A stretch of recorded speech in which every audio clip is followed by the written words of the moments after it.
As the sun rose over the horizon, the air was filled with a sense of excitement and anticipation. All eyes were fixed on the stage, where the winners of the most prestigious award in the industry were about to be announced.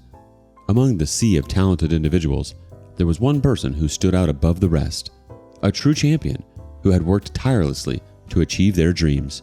And as their name was called, the room erupted in thunderous applause, for they had truly earned their place in the winner's circle.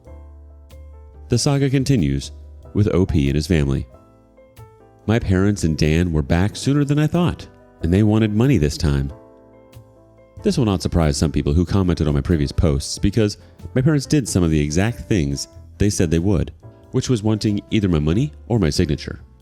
I did expect the classic lines of narcissists saying that I owed them, or give me some kind of socialist BS of share the wealth, but that was just my imagination running wild.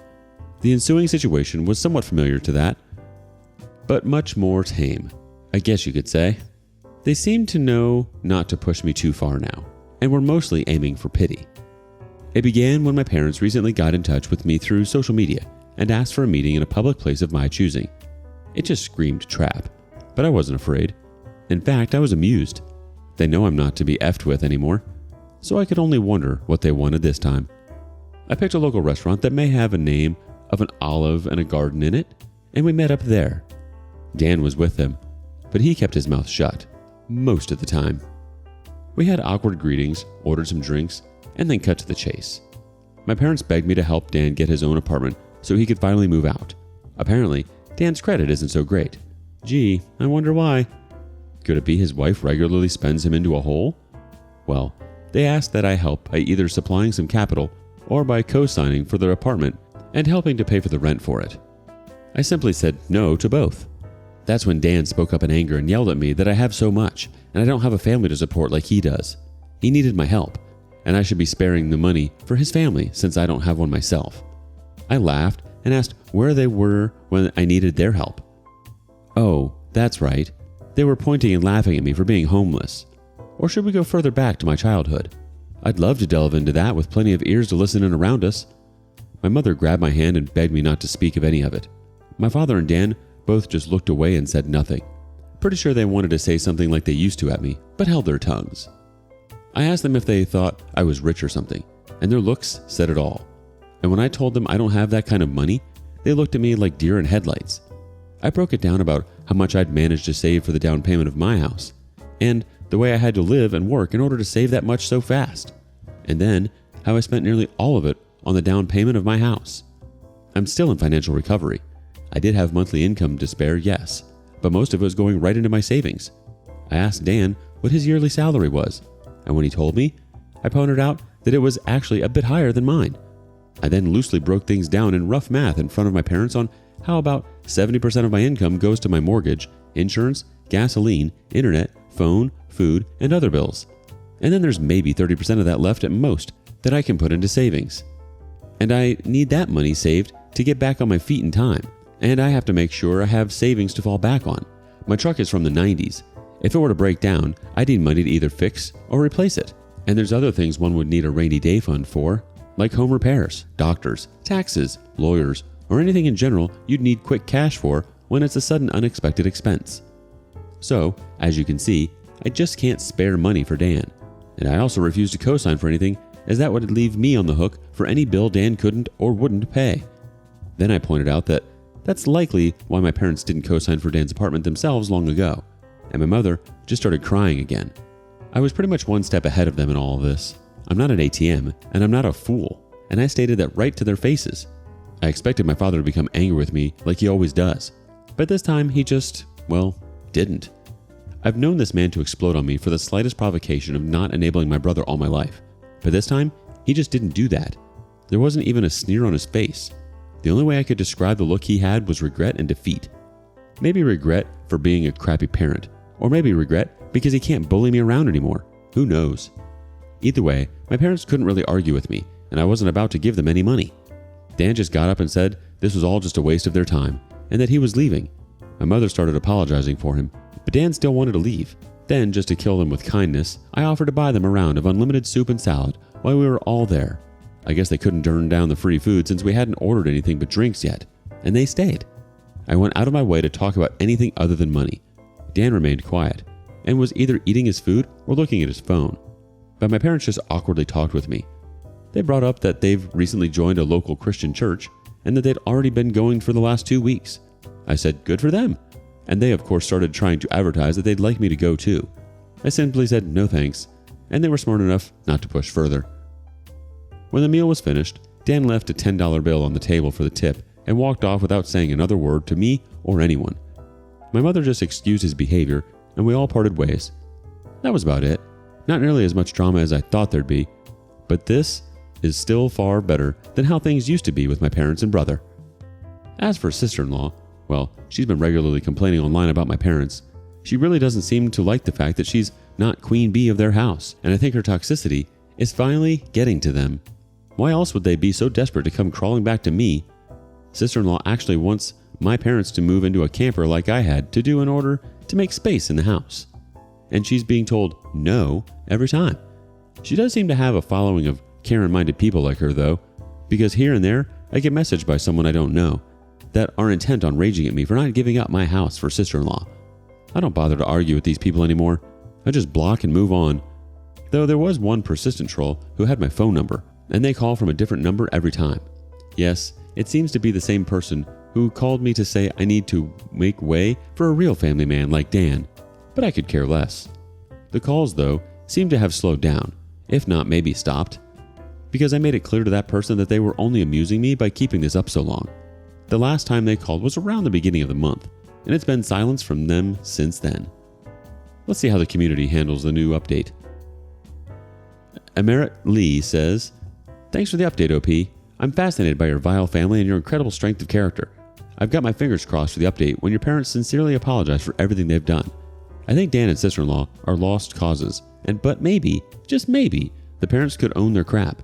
As much of a bad person as Dan is, it's your parents that ruined him, shaped him to become the entitled loser he is. None of them deserve you back in their lives, but you deserve to know that they're sorry for what they've done." Akila says, "I think your parents have understood they no longer have any control over you. Why don't you cut off contact with your family?" The OP replies, "I have more or less. I don't call them, they call me. But I find it amusing to see sister-in-law's online tantrums." Joss Kareth says, "I'd get an air horn to punish flying monkeys that phone you, but I'm petty that way." It appears that OP's parents and brother were attempting to manipulate them into giving them money or co-signing for an apartment. However, he stood their ground and explained their financial situation, making it clear that they were not able to provide financial assistance. It's understandable that the OP may have felt frustrated and taken advantage of by their family's actions. It's important to set boundaries with family members or anyone who may be trying to take advantage of you financially. It's also important to prioritize your own financial stability and well-being. The OP's decision to not give in to their family's demands and to explain their financial situation is a good example of setting boundaries and taking control of their own financial future. OP set a clear example of how to handle such a situation. You cannot change your brother's behavior, but you can control how you react to it. It may take time and persistence, but by setting boundaries, staying calm, and seeking support, you can learn to manage your interactions with your brother in a healthier way. Moving on, am I the a-hole for dropping out as my brother's best man a couple days before his wedding? My 36 brother, 30, got married this past weekend. I was supposed to be his best man. The wedding was 12 plus because they didn't want to have to deal with toddlers and such, which is fair enough. A lot of guests do have young kids though, so they decided to have a venue nearby with a professional sitter if parents wanted to drop off their kids there. My wife has some injuries that make her slow to respond, understand what others are saying, and she needs help sometimes with her food. I'll cut it up into smaller pieces. This doesn't mean she's nothing and she's a smart, capable woman. They had the rehearsal dinner at my end. My sister-in-law pulled me aside, saying she had to discuss something with me. She said that they told us about the additional venue they'd be having for their wedding. I said yes. Then she asked if my wife had any particular food preferences, and they would order extra food for her there. I was extremely confused and told her we already gave our meal choices, but she said my wife would be better suited at the second venue. I remember just sort of staring at her for a bit and asking if she was serious, that she expected my wife to be with the babysitter. Sister-in-law said it's not like that, and they're just looking out for my wife, and I don't have to feed her or anything. I can have fun at the wedding. My brother came over and told him I've literally never heard such crap, that they think my wife is a child to be left with a sitter. Brother said it's for the best, and if I want, I can always go over and check on her.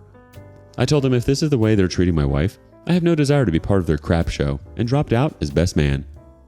Well, all hell broke loose, and some people agreed I was right, but my parents texted, called, everything, saying they don't agree with this either, but it's their choice, and to get over my ego and come. I didn't end up going.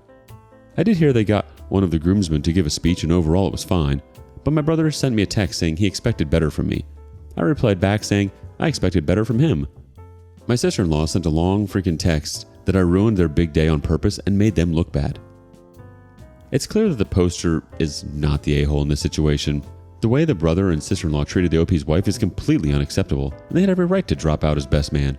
It's unfortunate that the family doesn't seem to understand the gravity of the situation and is placing blame on the poster for ruining the wedding. It's important to prioritize and stand up for one's partner in situations like this. Let's check in and see what the community thinks. Whatever Works 1470 says, not the a-hole. The ableism and infantilizing of your wife from your sister-in-law and brother is disgusting and beyond a-hole behavior. Heavy Sand 5228 chimes in, and then sister-in-law and OP's brother had the audacity to try to make themselves out to be the victims in this. It's absolutely vile. DM me your potatoes wants to say, not to mention his parents saying, we don't agree, but get over your ego. Christ, this whole family sucks, except OP. Not the a-hole OP. Keep doing what you're doing. Dazed 1984 wants to say this, not the a-hole. Sister-in-law ruined the day herself, nothing to do with you. Also, can't believe your parents' reaction either. The OP replies, I mean, my parents didn't agree with this, but they said to put it aside for one day, and the wedding wasn't the place to make a stand, then yell at them later if I wanted. A couple of others also said this, which is why I'm doubting if I went too far, not just attending and then telling them later. The last thing I wanted to do was miss my own brother's wedding, but I just feel like they're the ones that put me in this position. My wife always comes first. Tiny Shelter 440 says, if your brother doesn't understand why your wife always comes first, then he should not have been getting married. As a couple, you modeled marriage to them. Let's check in with Cherry Wan for a brief comment. This is so insane it can't be real. Not the a-hole. The OP replies, I wish it wasn't real. I can't wrap my head around the fact that my own brother would pull something like this. Then I had my parents on my butt saying to let it go for one day. Thanks for watching. I hope you enjoyed the video. Don't forget to like, comment, and subscribe for more content like this. Until next time, take care and have a great day.